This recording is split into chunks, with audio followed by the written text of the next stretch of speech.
Welcome once again to Syntax Error, your pretentious philosophical pedantic podcast ostensibly about video gaming and related topics therein. Warning, this podcast contains mature language, content, and spoilers. You have been warned.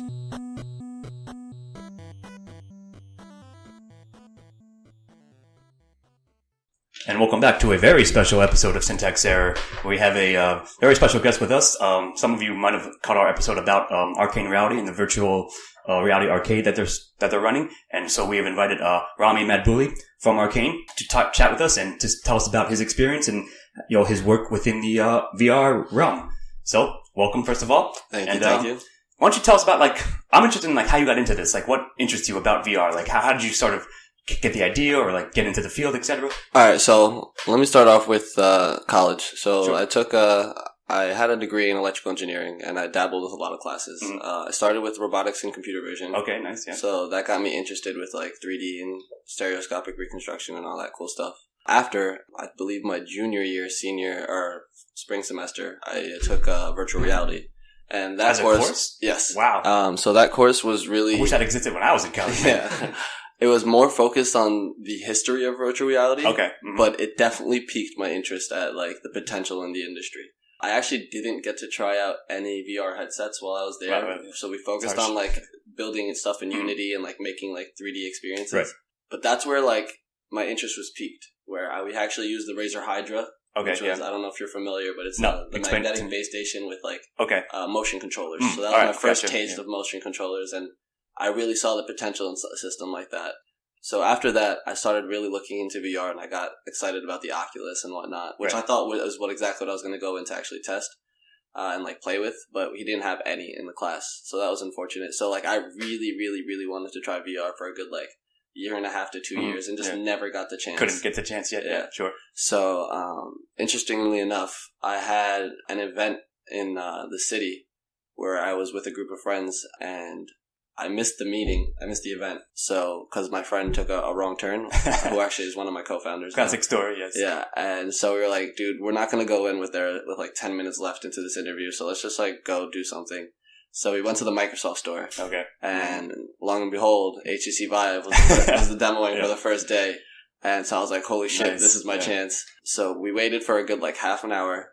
Tried it for literally 3 minutes. But it was the coolest thing ever. And when I tell you just a whole new part of my brain, was activated. Turned on, I was just what is this? I couldn't stop thinking about VR. That was somewhat, to be, in all honesty, that was sort of my experience after we had visited Arcane. Right, I was dude, this is incredible.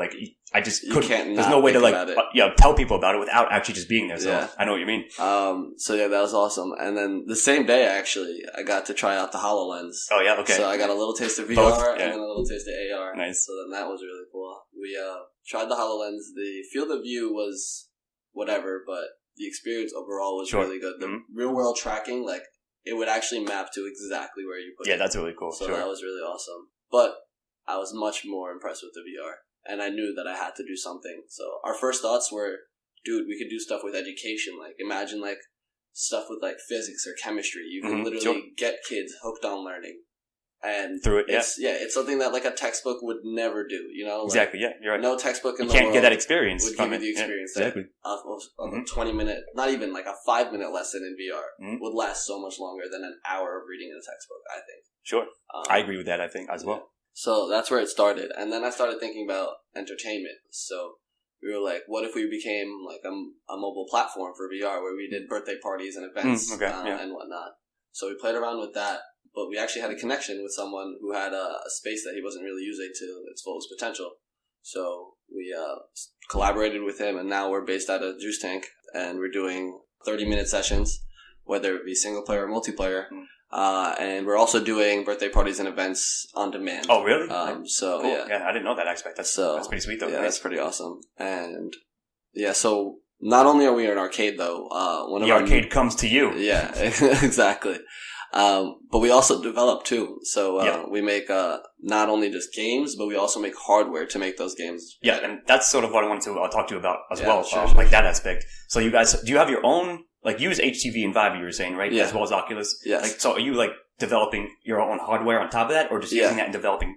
We're developing peripherals for the hardware. There's no need, I personally think, to reinvent the visuals because the visuals are pretty good. But now it's virtual reality, right? So you want all the senses and everything to be really integrated. So I've been thinking about how I could really integrate the other 4 senses, except for really taste, because like I don't want to put food in your mouth when wearing a helmet. That's kind of a weird one. Yeah. Sure. So I'm really focused on like smell, sound, and touch. Like those are like really, really, really interesting to me because visuals are there, and software wise, we're going to make them even better. So like, the groundwork for that is there. Yeah. You're kind of working on the hardware for the other stuff, right? So sound wise, there's something called a sub pack. Okay. So the sub pack is actually a wearable subwoofer. It's like a little vest. And when you put that on, so now imagine like shooting a gun or the world vibrating. Now you can literally feel it vibrate your spine. Yeah. So that's really cool. And if we're developing with that in mind, I think we can make some really awesome experiences. So I don't know if you can tell me, like, if you develop something like that, do you like patent it yourself? Do you like basically like own the rights to it? It depends on what we do. If we're making improvements to a device, I don't think it's something we can patent. I think it's just right, but if like say you design like your own peripheral that no one else really that's definitely something that we can patent. Yeah, really for sure. So, like for example, one of the things that we're working on right now is a haptic feedback suit. Okay. And so the way that works is it looks for it has points of interest on your body. So if you were to get hit in the arm or the leg, you actually feel a hit in the real world at that point. Yeah. From that point, correct. That's cool. So we're playing around with that. I think that's something that could be really huge. Imagine playing like paintball, for example, and knowing exactly where you're getting shot from. So that's like one concept that we're playing around with. Right, cool. Another is the 4 elements: heat, or fire, water, air, and earth. Earth, not so much. But like, for example, air. We're trying to incorporate fans to actually give you that breeze and the simulation of speed. We got a little glimpse of that when we visited there. You were showing us. So sure, exactly. Yeah. So, like, imagine being on top of a mountain and feeling that breeze. Yeah, that's really cool. Or driving a car and then having the acceleration felt not only through wind, but we're also working on building stuff like reclining chairs to actually give you that torque simulation through gravity. That's really cool too. Yeah. So, cool stuff. What else are we working on? Heat. So I was thinking about, this is something that we haven't really started yet, but I was thinking about doing like a heat grip for the controllers. So if you're playing a game and your gun overheats, like imagine just getting a little heat in your hands. I think that's something that could be really cool too.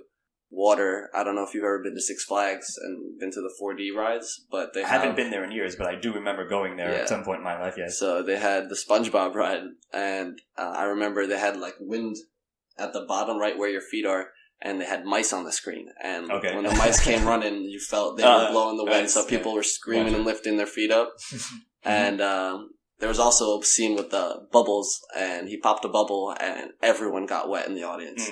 So that kind of concept is what we really want to bring to VR, because it's even more immersive than that 4D will ever be, and that stuff was really that's what I was going to say. Like, that's like the sick thing to me about it. Like, having those little add-ons, like exactly what you're saying, like that's just so much more immersive, and it creates like such a better, like, I don't know, believable experience, if you want to say.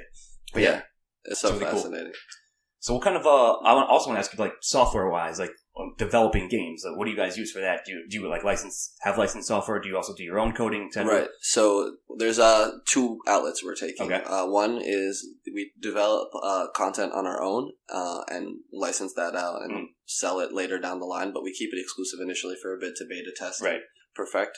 And the other is we actually license existing games from other developers, and we have a platform to have users come in and use like, for example, like again from the other episode, Steve-O and our other partner Ian played Job Simulator, which is a known, like, you license that out from from them, right?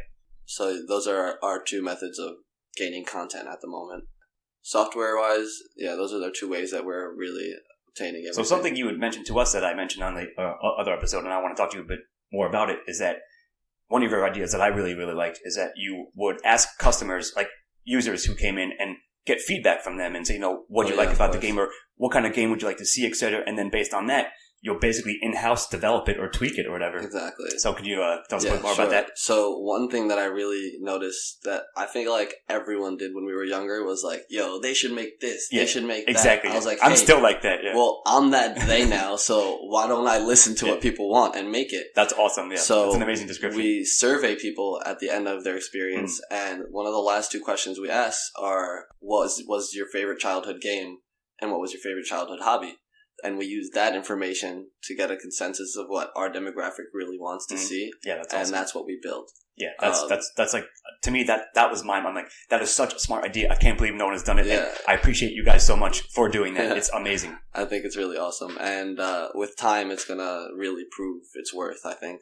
Yeah, like, I just always wish that there was a company that would actually listen to what I wanted. Like, if Activision, for example, listened to what people wanted, exactly, yeah. They wouldn't keep making the same game over and over. Yeah, no, that's a really good point, and I absolutely agree with it. Yeah. So speaking of that, so have you noticed any consensus, like a general, like what were people's responses? Yeah, like? so interestingly enough, a lot of people say sports, and there aren't a lot of sports. So we're playing around with the idea of making a basketball game, but it's virtual reality, so you can do things a little differently. Yeah, if you want, sure. So in like real life, you can't really throw the basketball at your friend's face because like it hurts, but like in virtual reality, you totally can. So why not make your face a basketball hoop, right? That's awesome. So that's what we're doing. That's really funny.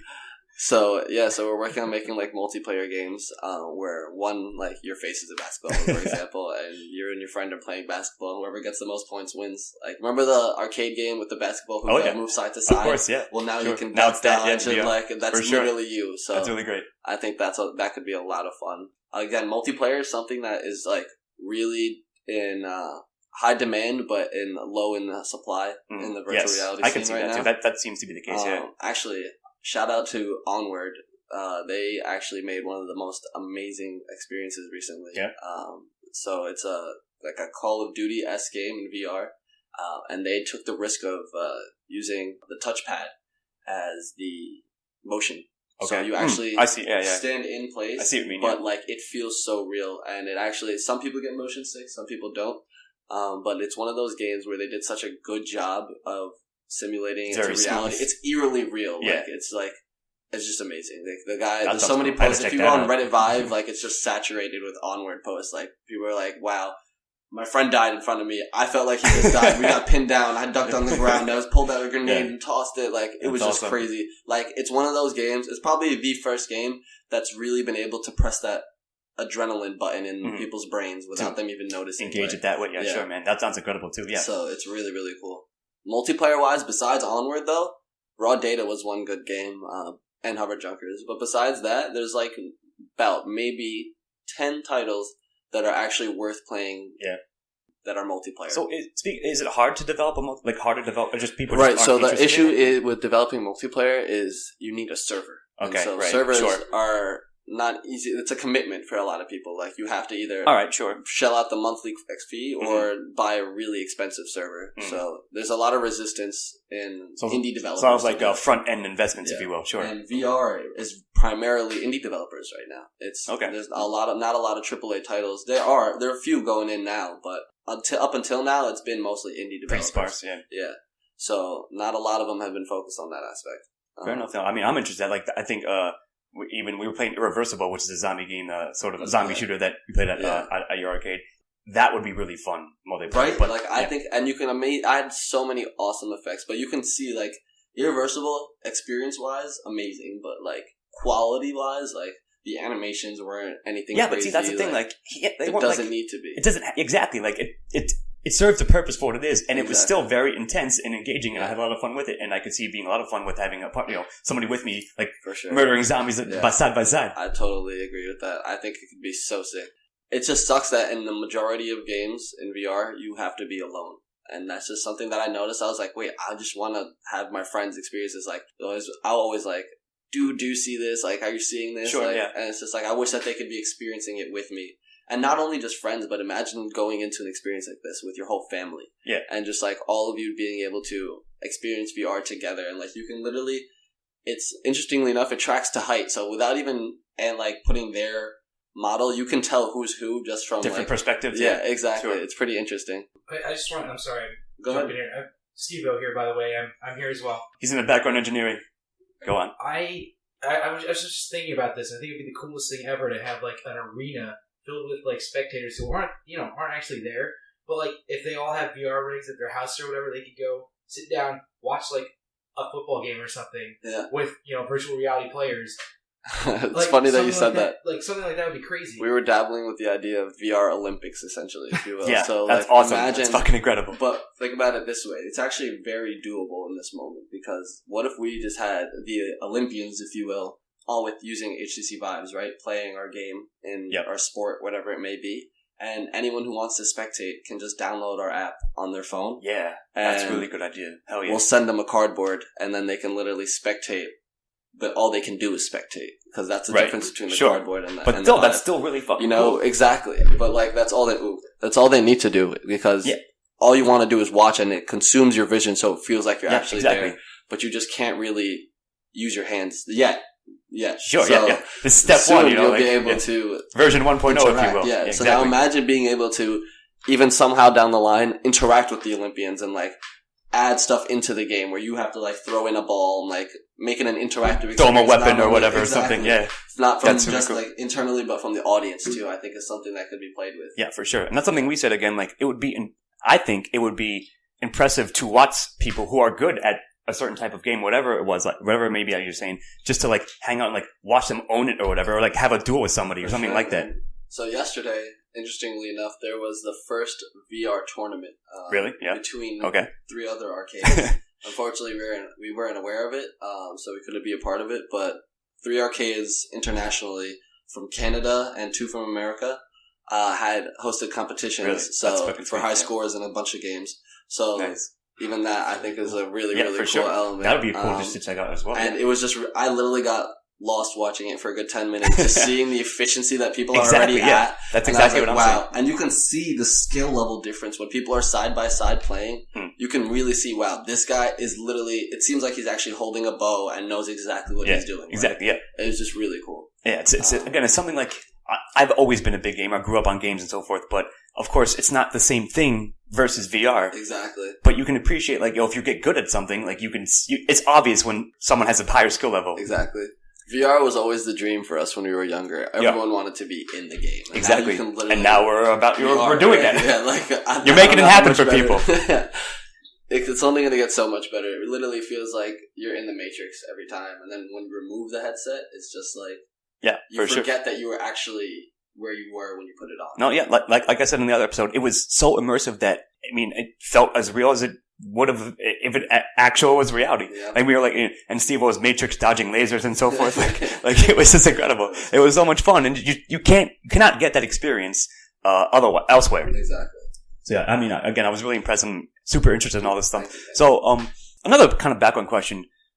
What were your favorite games growing up? Or like, were you a big gamer as well? Yeah, actually, so, it seems like you would have been. Good question. That's something that I haven't really thought of a lot recently, because I've just constantly thinking about what other people. You're making your own games, really, or are they listening to what people want you to make sure? Alright, so I was a really big Pokemon fan. Okay, nice. And then I moved on to Zelda for a little bit. Yes, Zelda classic, man, for sure. Yep. Had the Nintendo 64. My dad got me the gold edition when I was nice, first grade. I remember. I did really good. I got like straight A's. Very nice. So good reward. The gold edition, and then we had Pokemon Stadium. Okay, yeah. I played that for hours, and then when I got into Mario, N64, Crash Bandicoot. Yeah, was a good one. Was a great play. Mortal Kombat for a while. Got into fighters for a good 2 or 3 years, and then I didn't really have consoles too much growing up. You had PC? I had a hacked Xbox. Nice. So I had a bunch of games. One of my buddies had that too, and it was awesome. So I just would just play everything. Sorry, Microsoft, but yeah, my bad. Ninja Gaiden was awesome. Yep, for sure, classic as well. I played that for a long time. Literally walking through my memories right now. After Xbox, I had a Wii for a minute. What was my favorite game on the Wii? World at War was really cool. Okay, sure. Then there was Wario games. Mega Man was one of my favorite games ever. Total classic as well, for sure. What else? Nintendo, and then PlayStation for a little. Oh my god, do you remember that game for PlayStation where it was 4 dudes fighting? I'm trying to think. And it was a 2.5D world. Yeah. Yes, I do know exactly what you're talking about, but I can't think of it either. But Yeah. so I never owned a PlayStation That was one of personally, my but favorite games. everyone else had that game. Like who had a Yeah. PlayStation, we played that shit all the time. Just like pick people up and throw them. It's killing me that I can't remember it either. But I know I can see the game in my mind. Something Fighters. Yes. I just can't remember. Yep, So, I do remember it though. PlayStation, PS2 didn't really dabble too much in. I was more focused on the Nintendo phase then. I'm with you on that one. And then PC gaming. Okay, fair enough. So that started when I was like 13, and I literally played like every MMO in the world that I played, like except for Korean games because you had to have the KID and whatnot. So, but I played literally everything. My favorite types of games were hack and slashes. Okay. So I just love action. Devil May Cry, I have to say, is most definitely nice call. My favorite game. Very nice. If I could get that experience in other games, I would just die happy. Can you make Devil May Cry in VR for us right now? Honestly, that's what we were thinking about. Yeah. Like that would be so incredible. It's so intense. Like I need to have like a suspension system where I can have like go up into the air and like do aerial combos. Yeah, man. Mm-hmm. But once I can do that, I'm doing it. Go with it. Yeah. Final Fantasy was amazing. Mm-hmm. 13 was beautiful. I remember it was one of like the most permanent in my memories. So, sorry, just real quick. Do you do coding yourself as well? You just okay. Sure. So I've actually you're like the jack of all. You're like wearing all the hats over there. So I actually started programming when I was like 12. Okay. My dad like sent me off to this program called Code Academy, and I learned how to. Code Academy is cool. Yeah. Scratch. So we played around with Scratch. We actually did some like mods to like a Halo client, and it was really cool. So that really like sparked my interest in programming, and then. High school, I got accepted into Computer Science Academy at Freehold. So I actually started programming from my freshman to my senior year of high school. From Java, we started off with QBasic and then Visual Basic, and then Java, C++, a little bit of HTML. And then from there, I went to Rutgers for electrical engineering. Still did some more programming because you just have to. Sure. Got really into Python and C# because they're really great for Unity and all that good stuff. But yeah, those are my main focuses. We use Unity a lot. I was going to say, what do you use? For what we're making right now. Mm-hmm. Unity, I would highly recommend if you're making like a more friendly game. And for Unreal Engine, they just have an amazing polish on their games, but it's a lot harder. So if you're just starting off, I would definitely recommend Unity. Mm. And if you don't have any programming experience, definitely Unity. Sure. That'd be like me. Yeah. But Unreal Engine is an amazing tool. Once you have some understanding of everything. And there's actually tutorials moving from Unity to Unreal. But yeah, those are the two primary big players. Amazon actually just came out with something called Lumberyard. Yeah, so they actually came out with their own engine. Yeah. Okay. And it's actually pretty nice. I don't know. I think they're doing VR support for it, but I'm not sure. CryEngine is not too common these days. But yeah, Unity and Unreal are really the two biggest main ones. Big temple, sure. Yeah. And you have to know C# and Java and Python. Yeah, I guess, well, you just answered the question I was going to ask. Is that what they use as well? Okay. Sure. Very cool, very cool. Mm-hmm. You basically covered the big things I wanted to ask, I suppose. So what are your plans for the future now? Like, where do you see Arcane going in maybe 2-3 years from now? Alright, so that's a good question. I think I'd like to see us making hardware and software for businesses and anyone on demand, you know what I mean? Like, yep. I think we have the potential to literally build out whatever we need to. We basically already have the framework for in place, sure. Pushing out, a hardware and software. We have the bridge between hardware and software made with Unity. So now any hardware that we want to trigger through the software is doable. So you got like the groundwork in place. Exactly. Okay, so now I'm really seeing, with that done, now all I'm seeing is the potential of building out stuff for like theme parks and just being able to like build out an interactive experience through VR where it's just like a roller coaster of like a 5-minute experience if it needs to be. Because think about it. People go to Six Flags, for example, and they wait an hour to experience something 10 minutes for 3 minutes. Sure, roller coasters are no more than 3 to 5 minutes, I'd say. So yeah, you're right about that. Why not do that with VR? You know what I mean? I could literally make a roller coaster with half the amount of actual hardware. It's just you got to work smarter, right? Sure. Yeah, exactly. Is what it really comes down to. I don't need to build hundreds of feet of tracks to give people an amazing, memorable experience. I can do it out of the comfort of my own little office using software. There's already 1 or 2 roller coaster simulations, and they're actually pretty amazing. But like, if you add like the real world feedback to that, like it's hard to differentiate it from reality. Sure, exactly. So that's what I really want to do and I want to do it for not only just entertainment, but for businesses, for events, for shopping. I think there's just so much potential for the market, and it could just go so many ways. Virtual reality is going to be sick. Here's a quick question. So you have to map a person's body when they go into a virtual reality environment, right? Right. So if somebody were to go shopping for clothes online in virtual reality, they try stuff on. Yeah. Like so you could have to try something on. So there's Intel actually came out with 3D camera scanners, if you will. And what that does is with enough of them, you can actually scan a full body with the clothes that they're wearing, obviously. But if you play around with it enough, you can actually retexture and animate the model. That's awesome. Yeah, that's what I was going to say. You can actually literally put on clothes on your little mini-me model and actually try them on, essentially. So we can literally streamline the shopping process for companies. You know what I mean? You can be sitting in a fitting room with the headset and once you find something you like and you try it on virtually, then you can try it on in the real world and then buy it after that. So you're just sitting in a chair, but you've tried on everything that they have to offer. Yeah, the suit looks awesome. I'm fucking buying it. Yeah, exactly. Yeah, that's really cool. So that's intense. Like again, like those are avenues. Like to me, like of course I'm sort of narrow-minded about. Like I just want to play games, really, right? Yeah. But like you're right. There's so much untapped potential. Like what you can do with this. Yeah, because business haven't. It's not necessarily tied to gaming per se. Exactly.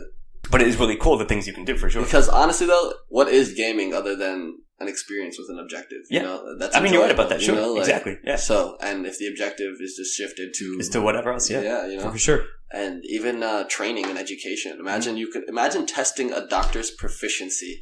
You're right about like that could be like super effective. Like, and you could literally evaluate them to the decimal place, like of accuracy. Sure. Like your hand was shaking too much at this point. You have to correct yourself here. Your form was wrong. Yeah, And at no cost to the no risk really, or like very low risk, if you will. Exactly. And if they mess up, no copy and paste in your body. Exactly. That's really funny. That may be one of the awesomest things I've ever heard said. But I mean, in all seriousness, like I agree with you. Of course, it's correct. It's such a useful tool. Exactly. For other things as well, or at least can be, and it's really cool that you guys are looking into all those avenues beyond like my little bias of just wanted to play shoot some zombies or whatever. It's the same thing for me. I want to start off with entertainment because that's what we know best. Sure. You know, I want to hone our skills and really our practice in gaming because the whole team has just been gaming for all our lives. Sure. So we just why not? Pretty much figured that, yes. Yeah. But I mean, of course, it makes sense. But then, like once you're sort of like. That's sort of your, I guess, nuts and bolts, really. Like, you guys are, like, comfortable with that. Mm-hmm. But once you're, like, as you're saying, sort of, you got the groundwork, then you can then sort it's of a matter expand of to, like, changing assets. Yeah, exactly. Shifting the code a bit. Like, I think you were saying, Steve-O's, when we visited you, you're working with, I think, a gym or, like, a local... Yeah, so we were talking to a gym to actually potentially make some VR workouts. Workout programs, yeah. So imagine you can actually make working out more enjoyable for people who don't want to go. Sure. Like now you're appealing to a different audience. Totally get it, yeah. Like if I can be like, I just don't get the concept of picking things up and putting them down constantly. But if you can give me an objective in a game and like make it so that I'm dodging something, or exactly. Like I totally agree with that. That's sort of my mindset as well.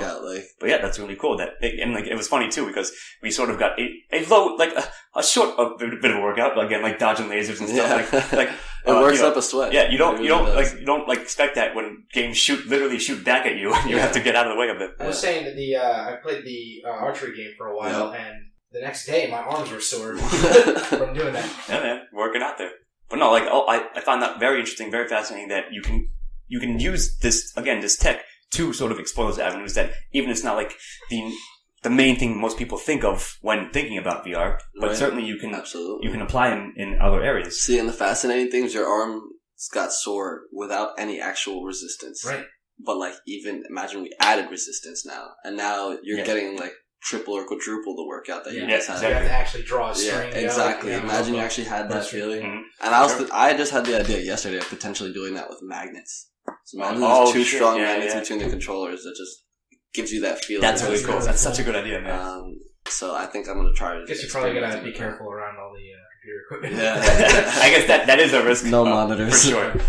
But no, it's all very cool. And like I said, like I find it very fascinating. And that's why I wanted to have you in and just talk about it with you. Absolutely. So, what's your plan for expansion? Like, I know you're sort of like in one location now, but you're trying to expand to maybe have a couple of like, arcade fronts, if you will. We want to get the formula down, obviously, make sure that we know what we're doing. But we're going to start off, hopefully, as close as possible to Rutgers campus, because I feel that's where... It's a good market. Good demographic, That's where we'd like to be.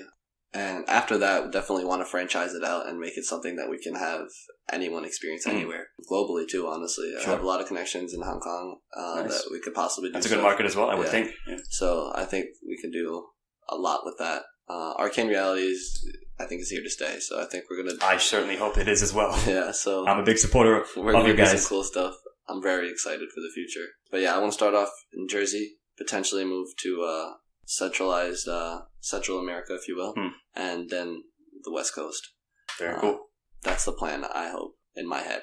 It never goes the way you plan, but sure, of course. You always gotta that's your vision at large. Sure, I get it. And listen, I wish you the best of luck, of course. Thank you. Appreciate it. Like I said, as a personal note, we're putting together a party to roll back into Arcane, and like I said, I haven't really shut up about it since there. And anyone who I know who is interested, I was like, dude, you have to come with me and check this out because it's incredible. And I think the more people who can get into this experience, that it'll just be a bigger, like, people will sort of be more comfortable with it, or like if they weren't familiar with it, they'll have a great time. And like you're saying, you can offer so many options. So fine, you want a sports game, we got that. You want an archery game, we got that too. You want just a workout program, you're like a single mom, whatever. I don't know, like we got that too. Whatever it's going to be, like you can have the experience there, and change it at will or as needed for the audience. Exactly. And the reason why virtual reality is like so much better, I feel, than like bowling or laser tag or paintballing is, one, they can get expensive, and two, you're doing the same thing every time. I think the second point there is also, like, I agree with you, like, that's the exactly. thing. With virtual reality, it stays fresh. Yeah, like, no matter what, every time you come back, I can promise you that there will be a new game for you to try out. Yeah, and that's amazing. So that's just something that I really feel is such an upside to this, and it just has so much, like, replay value, if you will. Yes, exactly. I agree with that 100%, and it's fucking awesome. Yeah. I mean, I'm guessing that VR is going to be in people's houses, too, but I think the real upside of you guys, you got the space to do it. It's hard to set up a section of your room to play. It's not only the space though; it's the space, the additional hardware. Exactly. Yeah, that's what I was going to say as well. The fact that that you can get a Vive right now and with your set it up with a computer for about $2,000 to $3,000, depending on how fancy you want to get with it. But there's also the know-how of actually managing all the bugs and stuff. It's like in developer phase. So it's not easy to interact. It will be. It definitely will be. And I fully expect people to have Vives in their house and whatnot, but I don't expect them to have 2 to 4 that they can play with groups of people. Precisely. With extra peripherals like the sub pack and the smell and the haptic feedback. It's going to be, virtual reality in your house is going to be like a getaway, but at Arcane, it's going to be an experience. You know what I mean? Like something that's unforgettable. That's the way I would put it. Put on a mini Iron Man suit and go into the virtual world. Man. Hell yeah. Yeah. It's all awesome. That's the goal. Very nice. What you got? Like I said, I'm definitely coming back when I can get, basically the problem of scheduling, really. That's the only problem that we have, but I would go back myself, and I will soon when I also can fit the time in. Yeah. But it's all incredible. And like I said, I've been enamored with it ever since, like, I got my first taste of VR as well. I was finally able to, it was very cool that you guys were local to our area. Are you guys still actually, technically we were in a beta test, more or less. So are you still in that phase, or you got to move out? So we're still in like the beta phase. So right now what that means for us is that we're taking only bookings. So you have to book an appointment before you can come in. But once we have a retail space, we aim to be a walk-in business, open, so that you can come in and come out whenever you'd like. Yep, awesome. So that's the goal. So beta-wise, we have a limited selection of it's not really limited anymore, honestly. It grew so fast. It's like, we have about 16 different experiences that we legally can show to people. All for audiences, in addition to our 3 or 4 other experiences that we're making, mainly multiplayer focused. But that's where we're at right now. Yeah, very nice. So anything else you want to add or shout out or anything? Give us any plugs. Suggestions for a horror experience are definitely welcome. So just head to our website and drop in a comment or email us. We're actually working on making one of the scariest games that we can try to make. Awesome. And we're also using the haptic feedback stuff that I was talking about. Yeah, that's going to be the game for me, I think. Yeah. So our goal with the horror game is to try to make it so that the challenge is to try to stay in the headset till the whole end of the experience. Nice. We're gonna make it so scary that people are just like, no, thank you. Just like, we'll see about that. I take it as a challenge, sir. And I will be playing that game when it's done. I cannot wait. That's gonna be a lot of fun. Yeah, that all sounds awesome. So check out Arcane Reality at arcanereality.com. Yep. You guys are also on Facebook and Instagram and anything else I'm missing? Twitter, but... Twitter as well? Yeah, give him a shout out on Twitter. Just give him some love on Twitter, Just shout out. Yeah, sure. But Thank you so much. This is great. Thank you for joining us. And you guys out there, check out Arcane Reality. Go to the website. If you're in the area, drop by and play some VR games. Like I said, it's fucking incredible. You just have to check it out. And I wish you the best of luck in future. And we will hopefully be with you as well through your success. Thank you. All right. Most definitely. We'll see you next time on Syntax Error. I have been Scott Thurlow, here with Rami Madbouly. Thank you. And Steve-O Ormosi has been engineering in the background. Have a good one, guys. Good night.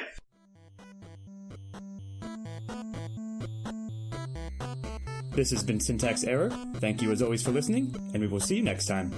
Music by Stephen Ormosi. Editing and engineering by Scott Thurlow. Syntax Error is part of Law Signals Productions. All rights reserved.